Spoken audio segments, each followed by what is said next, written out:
أن محمد رسول الله صلى الله عليه وسلم لا نبي بعده. Alhamdulillah, Bapak Ibu, para datuk, para alim, para khalifah, para mursyid rahmat Allah Subhanahu wa taala, bersyukur kita pagi ini Allah hidupkan kembali. Bersyukur kita diberikan nikmat-nikmat yang baru, nikmat yang tak sama dengan nikmat hari kemarin. Mudah-mudahan setiap nikmat yang Allah karuniakan, setiap rezeki yang Allah berikan menjadi kesyukuran bagi kita dan bertambah amal saleh kita dengan nikmat itu, insya-Allah. Salawat berangkai salam pada Rasulullah sallallahu alaihi wasallam. Mudah-mudahan kita semua di akhirat termasuk di antara orang yang dimuliakan berkumpul dengan Nabi Muhammad sallallahu alaihi wasallam. Amin ya rabbal alamin. Bapak Ibu yang dimuliakan Allah, kita baru masuk 2023. Biasanya kalau orang-orang manajemen, orang-orang motivator itu selalu membuat apa resolusi kita, apa hal-hal baru, apa hal-hal yang menjadi target dan capaian di tahun yang baru. Kita selaku muslim ingin saya ingatkan dengan hadis Rasulullah SAW ketika beliau berdialog dengan sahabat Abdullah bin Umar, seorang sahabat Nabi yang di masa hidup Nabi itu masih muda tapi cerdas dan punya perhatian dengan ilmu serta senang untuk bermajlis dengan Rasulullah SAW. Hari ini kita tak bertemu orang-orang macam ini, agak langka. Anak-anak muda senang duduk bermajlis dengan orang-orang yang sepuh, lalu mengambil ilmu, mengambil hikmah, mengambil pelajaran. Justru anak-anak muda merasa risih duduk dengan orang tua, merasa tak cocok duduk dengan orang tua. Padahal andaikan hidup kita, pergerakan di masyarakat kita menggabungkan antara hamasatus syabab wa hikmatus syuyukh, itu sangat hebat. Semangat anak muda digabungkan dengan kebijakan, kearifan orang-orang yang sudah tua, yang sudah berumur, yang sudah sepuh, itu menjadi sebuah kekuatan yang sangat hebat. Karena anak muda ini dia punya semangat, tapi kadang semangat dia tak terarah. Orang tua punya banyak pengalaman, punya banyak hal yang sudah dirasakan dalam hidup, tapi dia tak punya tenaga macam anak muda, dia tak cerdas lagi macam anak muda, dia tak kreatif lagi macam anak muda. Maka dia tinggal membimbing dan mengarahkan mau kemana anak muda, mau berbuat apa yang cocok, apa yang patut di kampung kita, apa yang mestinya dibuat, kepada siapa dia mesti berbicara, kapan waktu mestinya dibuat, agar anak muda ketika dia berbuat, dia tetap berbuat dengan adat, dengan adab dan sejalan dengan masyarakat kita. Jadi sahabat Abdullah bin Umar ini suatu hari, kata beliau, akhadha Rasulullah sallallahu alaihi wasallam bimankibayya. Suatu hari Rasul pegang kedua pundak saya. Jadi macam kita sayang dengan anak, nak pegang pundaknya. Kedua pundaknya dipegang oleh Rasul, tanda sayang, tanda perhatian, tanda ketika akan bicara hal yang perlu untuk menjadi perhatian orang yang diajak bicara. Apa kata Rasulullah sallallahu alaihi wasallam? Kun fit dunya ka'annaka gharibun aw 'abiri sabilin, fa idza asbahta fala tantazir al-masa wa idza amsayta fala tantazir as-sabah. Nak Ibnu Umar, Abdullah bin Umar, atau anggap Rasul sedang bercakap dengan kita, fulan, buyung, hiduplah engkau di dunia ini ka'annaka gharib, macam orang sedang dalam perantauan. Orang kalau dalam perantauan, dia merasa bahwa perantauan bukan negeri tempat dia asal, bukan tempat dia hidup selamanya, bukan tempat dia menghabiskan hidup untuk bersenang sesuai yang dia mau di perantauan dia. Tapi orang merantau, dia macam burung yang terbang tinggi, tapi setinggi-tinggi terbang dia akan balik ke kampung dia.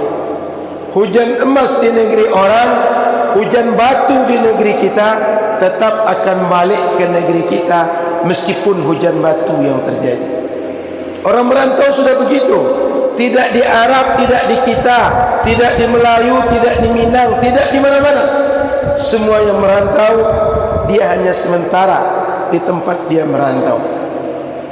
Lalu kata Rasul, aw'abiri sabilin, atau seperti orang yang sedang singgah dalam sebuah persinggahan dalam perjalanan. Macam kita dari kubu Babu Salam menuju Pekanbaru, kita sedang singgah misalnya di Simpang Benar, sedang singgah di ujung Tanjung. Bila kita singgah, kita tak berhenti di situ, tak habis waktu di situ, tidak mengakhiri perjalanan kita di situ karena kita bermaksud ke Pekanbaru. Begitu juga hidup di dunia ini. Kita bukan orang yang akan selamanya menempati dunia, tapi dunia ini tempat kita untuk menjalani ujian Allah. Apakah bisa menjadi orang yang beramal baik atau beramal yang sebaliknya. Tempat kita di dunia ini mengisi dengan zikir, mengisi dengan solat, mengisi dengan tilawatul Quran, mengisi dengan bersedekah, bersilaturahim, mengisi dengan berjamaah, dan berbagai hal yang menjadi ketaatan. Lalu nanti selesai semua kita buat itu, kita akan pulang kepada Allah. Dan ketika pulang kepada Allah, kita memasuki sebuah alam yang bernama alam barzakh. Alam barzakh itu dia tak sebentar. Di dunia rata-rata kita 60-70 tahun sudah meninggal. Semalam saya berjumpa dengan Andung Habibah. Siapa bang? Andung Biba. Andung Biba, beliau sudah berumur 103 tahun. Ada lagi Mak Fatimah, Ibu Fatimah, orang tua Ustaz Marzuki, usia beliau 98. Tak banyak yang macam ini. Tapi rata-rata kita 60, 70 pulang kepada Allah. Maka tak lama. Di dunia ini tak lama. Kalau bahasa lain, sering kita menyebut hidup kita ini antara azan dan solat saja. Begitu datang diazankan, tanda kita sebagai manusia baru hidup di dunia, agar hidup dengan kalimat thayyibah, Allahu Akbar, Allahu Akbar, ditutup dengan la ilaha illallah. Tapi tak lama setelah itu datang masanya orang mengumumkan inna lillahi wa inna ilaihi raji'un. Maka solat pula kita 4 takbir, dihantarkan pula ke liang lahat. Tak lama. Dan perlu kita ingat, syarat orang sampai ajal tak mesti sakit, tak mesti celaka, tak mesti kecelakaan, tak mesti jatuh, tapi dia bisa sehat mati, bisa sakit mati, bisa tua mati, bisa muda mati. Sehingga Rasul suruh ingat-ingat terus. Bayangkan engkau ini bagai perantau yang setiap saat mesti pulang ke kampung engkau, yang setiap saat mesti balik ke tempat asal engkau. Memang kita adalah datang dari Allah, akan balik kepada Dia.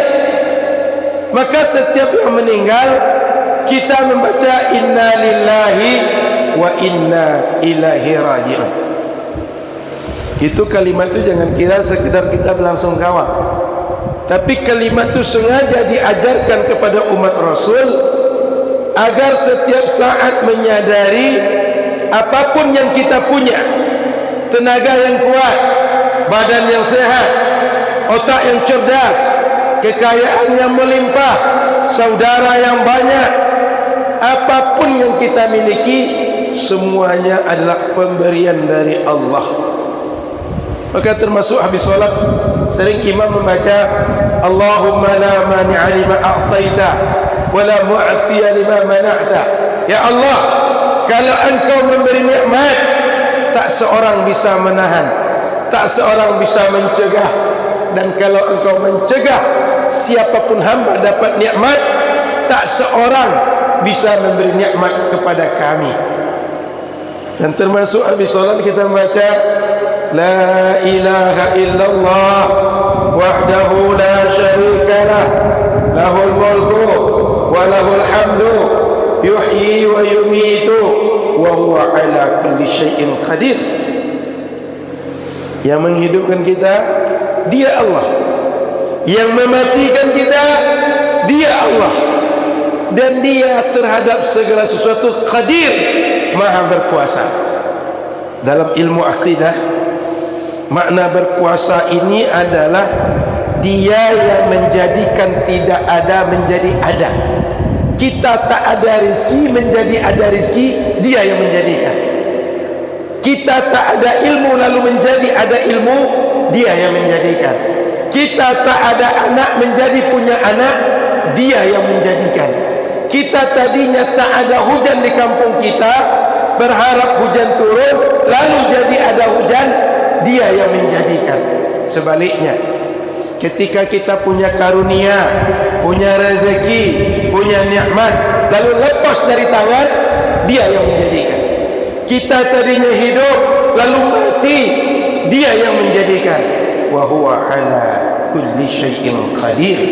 Maka setelah solat, kalau kita beranjak dari tempat sujud, berangkat kita ke pasar, Allah beri nikmat, berpulang syukur kepada Dia.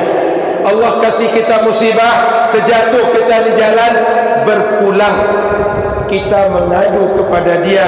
Ini tak terjadi kecuali dengan qada, dengan qadar Engkau ya Allah Rabbal Alamin. Mendapat apapun nikmat dan karunia, tetap bersyukur dan ingat dengannya. Dan mendapat apapun musibah, selalu berpulang kepada Dia. Ya Allah, tak akan terjadi ini kecuali karena Engkau mentakdirkan untukku.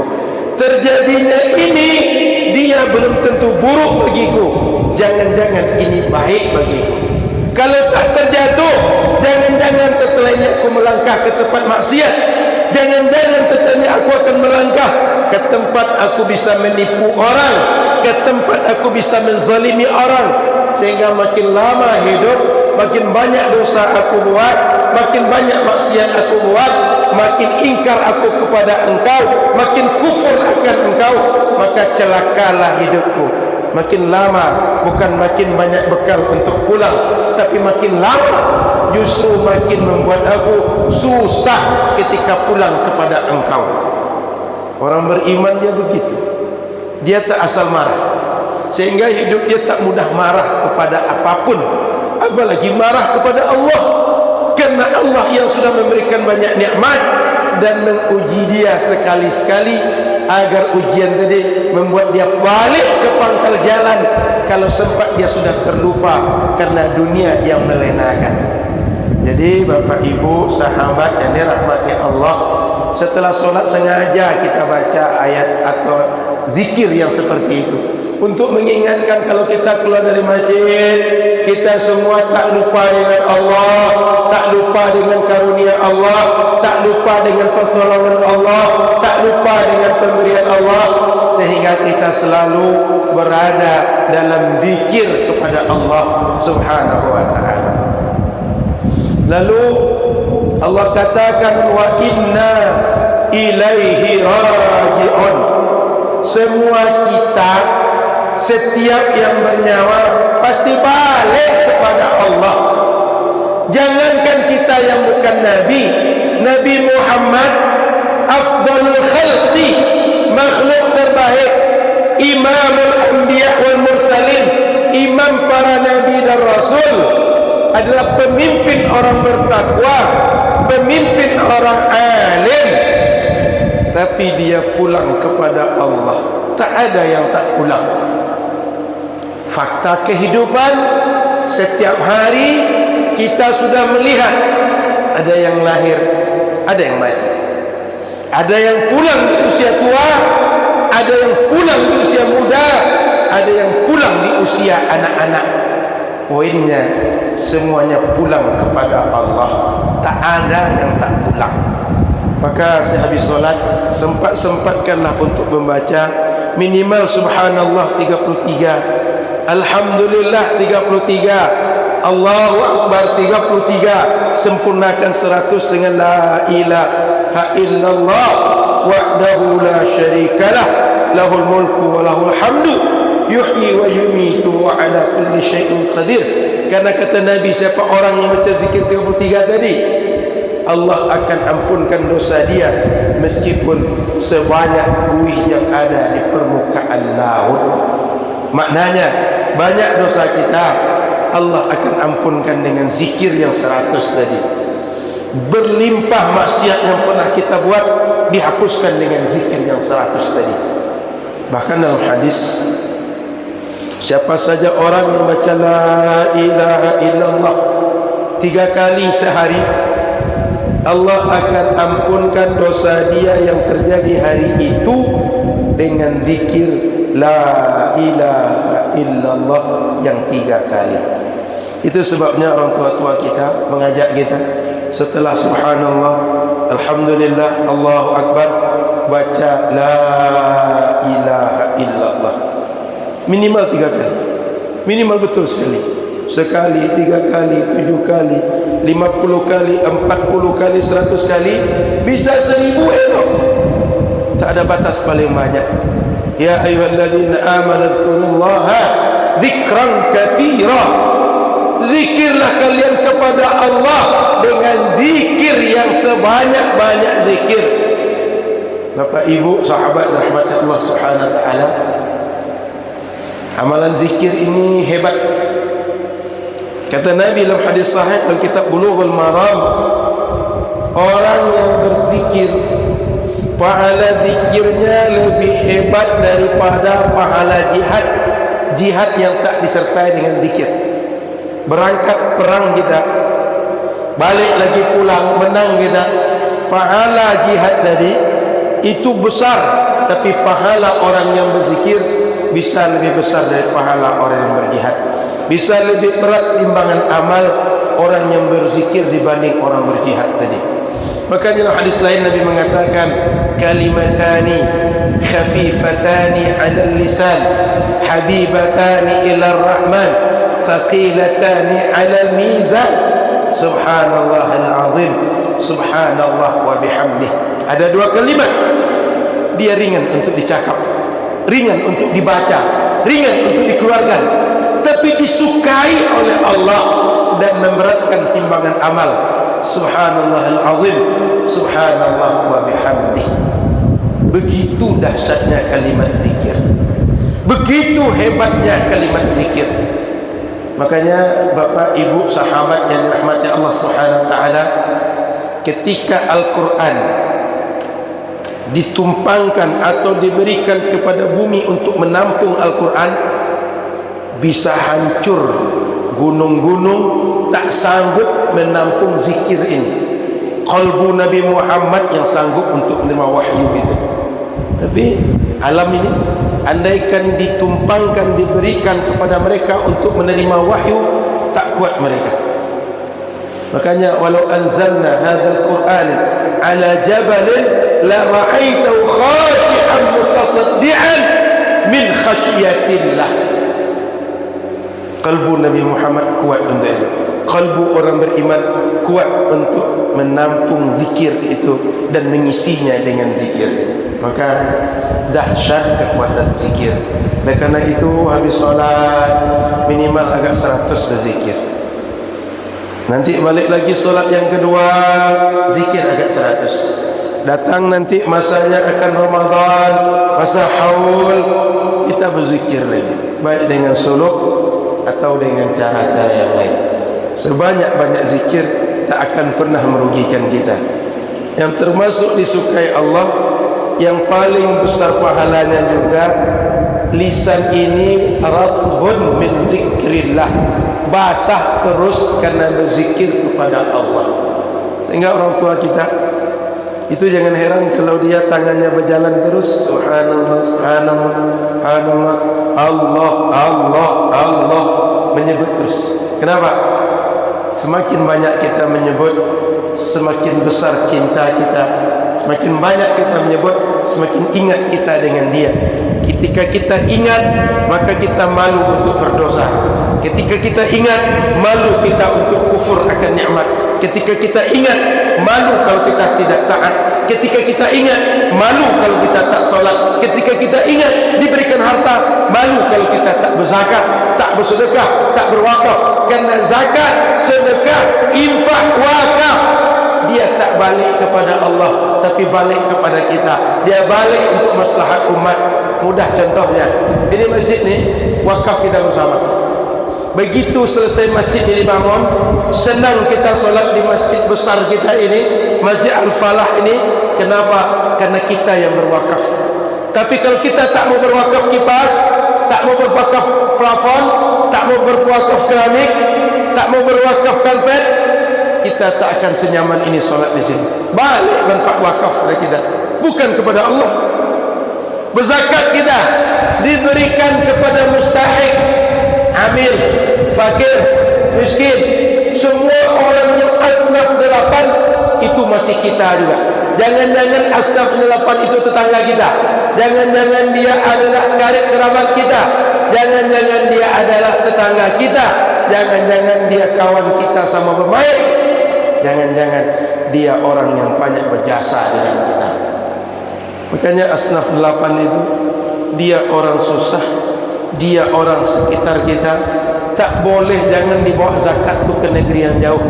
Bagikan zakat di mana kita mencari, di situ kita bagikan zakat kita.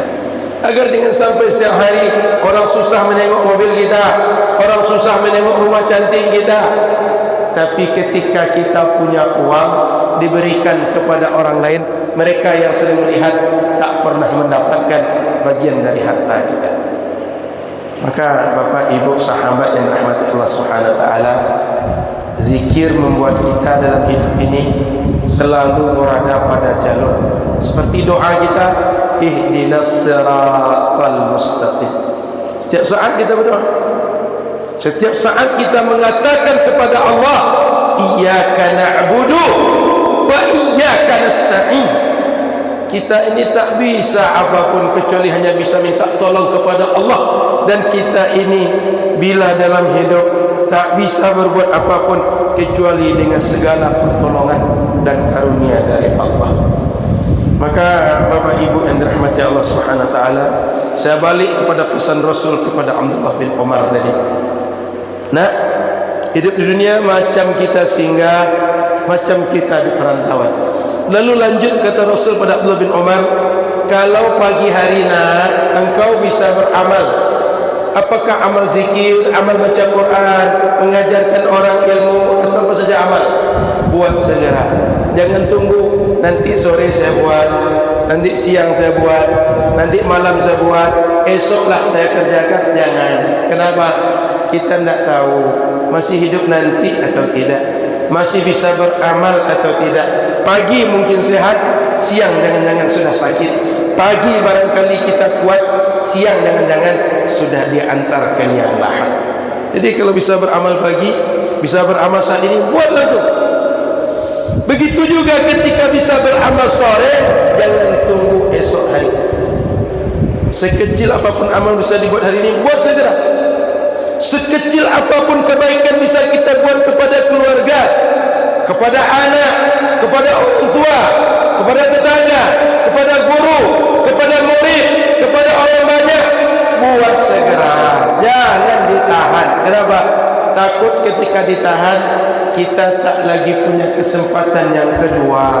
Tak ada orang tahu dia mati di mana, dia mati bagaimana, dia mati dengan siapa. Tak ada yang tahu. Tak ada, la tadri nafsun bi ayyi ardin tamut. Tak ada orang yang tahu di mana dia akan mati.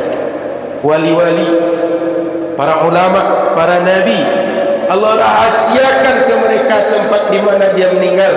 Apalagi kita. Maka setiap saat berbekallah dengan amal soleh, setiap saat berusahalah berbuat amal soleh, apapun yang bisa kita buat. Meskipun sekecil-kecil amal, Allah akan lihat. Contoh sederhana, masuk kita masjid, ada sampah berserak, ambil sampah, bawa keluar, buang tempat sampah di luar. Kecil. Maka Nabi pernah masuk masjid, nampak di masjid itu ada dahak di atas tanah. Sebab masjid Nabi itu lantainya cuma tanah. Oleh Nabi dicongkel, ditimbun dengan tanah. Para sahabat itu malu menengok Nabi. Apa sebab? Mestinya kami yang bersihkan, bukan Nabi, tapi Nabi yang membersihkan. Lalu Bapak Ibu yang rahmati Allah Subhanahu wa taala, poinnya adalah kita ini tidak tahu apakah besok masih bisa berbuat, nanti masih bisa berbuat atau tidak. Buat sekarang. Teringat atau ada kesempatan atau mampu berbuat baik, buat sekarang. Kepada siapapun, orang sekitar kita, orang jauh dari kita, keluarga kita, orang bukan keluarga kita, siapapun, buat kepada mereka. Saya kira inilah pesan satu ini pagi ini, satu hadis Nabi. Saya mohon maaf kalau ada cakap yang tak pada tempat, kalau ada tutur kata yang tidak cocok, yang tidak sepatutnya, mohon dimaafkan.